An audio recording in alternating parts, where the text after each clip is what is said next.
Hola, Kulas. We're back with another episode of Fullback, which is our weekly Barça podcast of all things Barça. We are back with this episode where we are going to talk about a few things, and to tell you what those few things are, I welcome Tom. Thank you, Dave. Lots happening again. Big news, some good news because we drew Benfica instead of PSG in the Champions League, which I don't think anyone has expected that because we all thought, okay, it's definitely going to be PSG, given PSG. our luck, given the way that this draw works for Barca. But yes, I don't think this is an easy draw, let's put it that way, but it's the more favorable draw. If you look at the bracket as a whole, our side of the bracket looks much easier. I'm very wary of saying easy because it's not going to be easy, but easier than the other side of the bracket. So, what are your thoughts on Benfica and our way to potential semi-final, final, whatever it is? I was 100% sure it would be PSG, and it would have been a tough match because it's just that the graft has been like that for the last few years. But that said, I did want to call out two things. Like Barca historically have had tough draws in the Champions League, but I would say the last 2 years, like last year and this year, we've got the rub of the green. Even this time around, there was a rub of the green for us in terms of, we benefited because we finished second. And I think Liverpool paid the price because they finished first. And that's basically what happened. And then they got PSG, and that will be an electric game. But just to caution and to temper, expectations here, we did win against Benfica and Dortmund, but both those games could have gone either ways. So we got to keep that anomaly aside. And again, it's not going to be an easy match, right? Hopefully, both teams have learned. They have already faced each other twice. Hopefully, they have both learned, and then this tie will be completely different because there will be the fear of the knockout, which wasn't there in the group stages. Yes. They're going to be tough games. But if I look at the other part of the bracket, that's a bloodbath out there completely. Oh, yeah. So we can be lucky. Honestly, Barca need a break from 10 years of mediocrity and just bad news, and that's all that has happened for those who support Barca. Even if it's like a 1% chance or a 5%, there's actually a possibility that Barca and Flick can pull this off. Couldn't have asked for a better draw. I would completely agree on several of those points. First of which being not drawing PSG. I still think that people are kind of underrating PSG. They have such a good young core with a great coach, obviously, who's now met.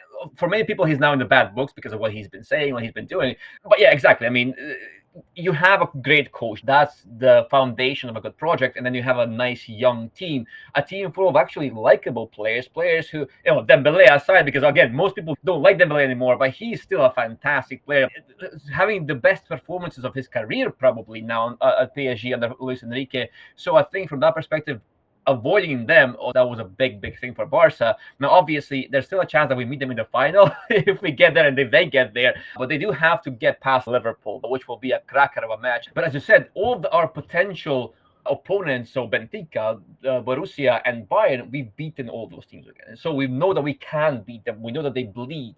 So we can actually go there and hope for something, for a result, and even expect a result to a certain degree, which is always dangerous, right? When you go into a game and say, okay, we'll definitely beat them, that's when you can slip, right? Benfica were one of the teams that have managed to successfully capitalize on our number one mistakes, but also expose our flaws in terms of our pressing and how we like to collapse on the ball. And they played through us a couple of times majestically, I would say, not effortlessly, but they did so really well. And that shows you that they do have the skill, they do have the ability and the quality to actually hurt a team like Barca, even though on paper, like player to player, coach to coach, PR to PR, they can't match us. In the Champions League, you only need a couple of good moments, sometimes one good moment, and that's it, right? It's not the best or the better team always wins. It's far from it. So I think from that perspective, you have to be very wary of Benfica and how we approach this game. Approach it with full seriousness, be 100% focused, and just aim to crush them as early as you can, and then we can relax. And the route to a semi-final or a final, even to winning the damn thing, is there. We can see it clearly. Does that mean that it'll be easy? Absolutely not. But it's there. We can visualize it. There's an outside chance. There's an outside chance. There is a chance. Which you could not have said for the last couple of seasons, or even at the beginning of this season, we were like, okay, Barca now in the Champions League. But now, it's a glimmer of hope there, which matters a lot. Yeah. There's so many games, La Liga, Copa del Rey. Now there's no margin of mistake anywhere in any of the campaigns that we are driving. So it's going to be hard. So yeah, keeping the players motivated, keeping the players, believe that they can is very important. And from that perspective, I think the draw will play a huge role in making them feel that way. Let's cut back into where we are in the league and what we are facing. So I think we're facing a situation where we are joint on points. with Madrid, and we start with Las Palmas, and we lost to them. Dom, how do you see that game?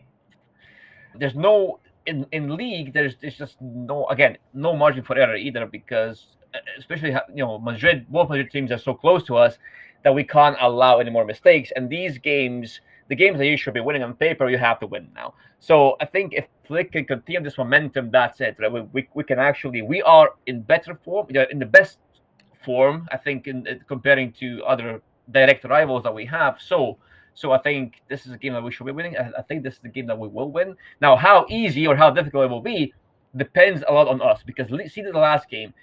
The last game could have ended 4-0 for us. Instead of it was a very cagey affair that was tension until the last second of the game, right? We can't allow those games anymore. We have to be confident in our ability and in our execution.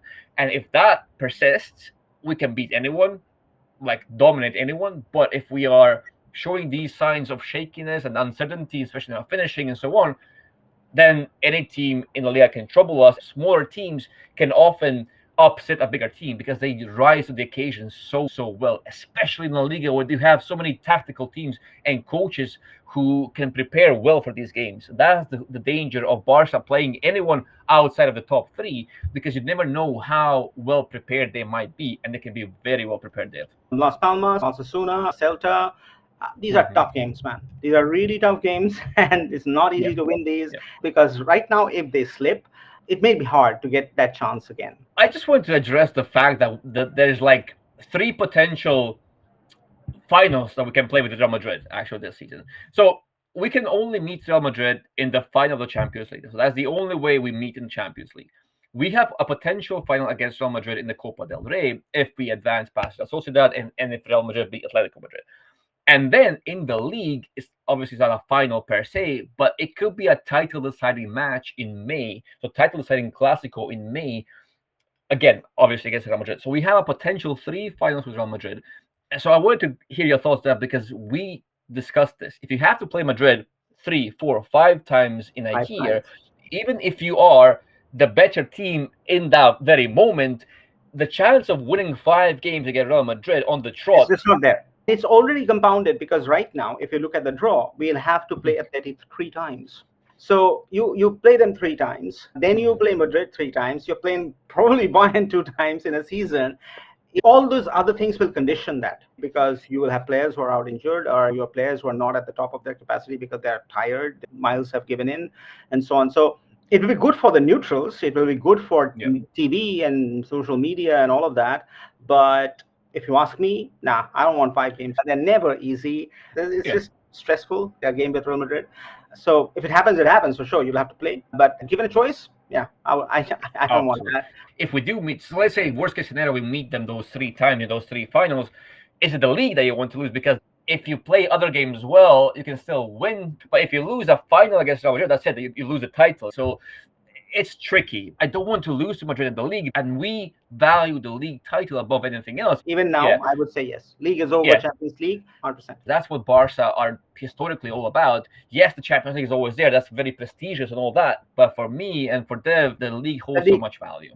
If you look at it from a Flick's perspective, from an external coach who has clearly come here to take this job as a form of self-validation, catharsis of his own kind, because obviously he didn't like it the way his career went. He will absolutely want to gun for that. I mean, he will want, like, what greater testimony than to say that, hey, I won the Champions League with this Barca. I think Flick will want that massively deep inside. But to me, and to you, as we've always talked about, the league is much more important than the CL or the Copa del Rey. But we'll see how it happens, because just the specter of now watching Atleti twice, and then if the bracket goes that way, we'll possibly face Bayern in the semifinals, right? And then that's another game with Bayern. So it's too much stress for a football fan.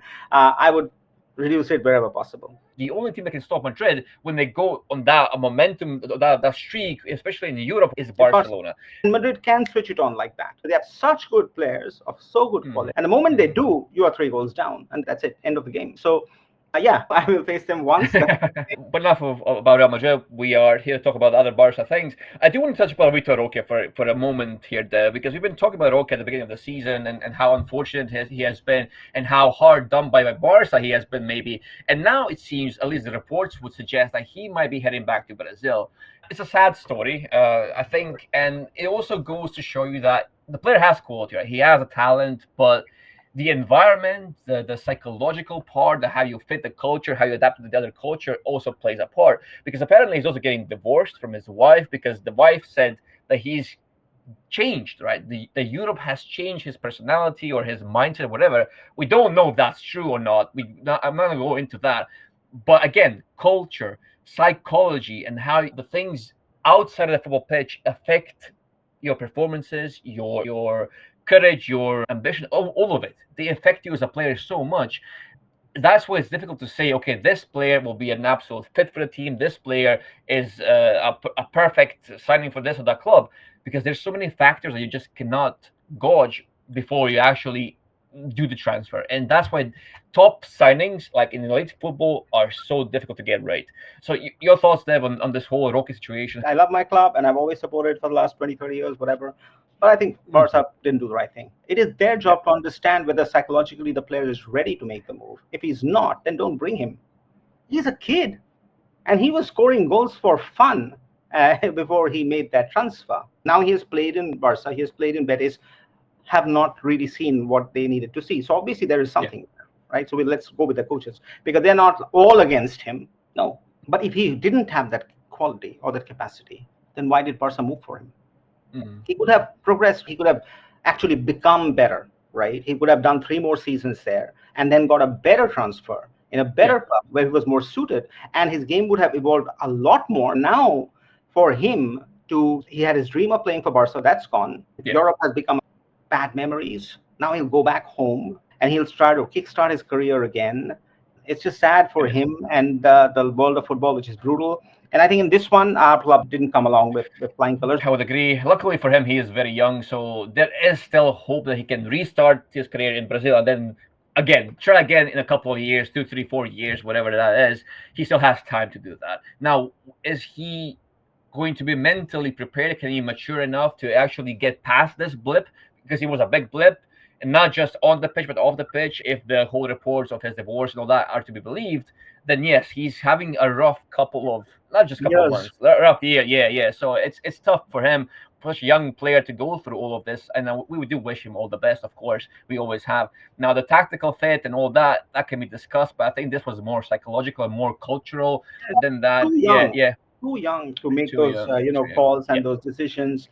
With La Masia, what happens is these kids grow up in that environment for a while, so I feel they're a little bit more mentally prepared to take that on. When you're making that switch from Brazil or Argentina or what have you to Europe, the attention, the culture, the people, and it's hard for a kid to keep his head down and say, okay, now this is my life, this is what I need to do. And so it's just a sad story, man. Let's not even talk about whether he's good or bad. It was not needed. Yeah, it's not about him being a player that he needs to be, or whatever it is. It's not tactical, it's not statistical, it's not profile even. It's just human nature. And I will take this moment, Dev. I'm not sure if you saw what happened to that European lad on Twitter the other day. He got doxxed. So basically, fans who hate his content found out all about his personal information.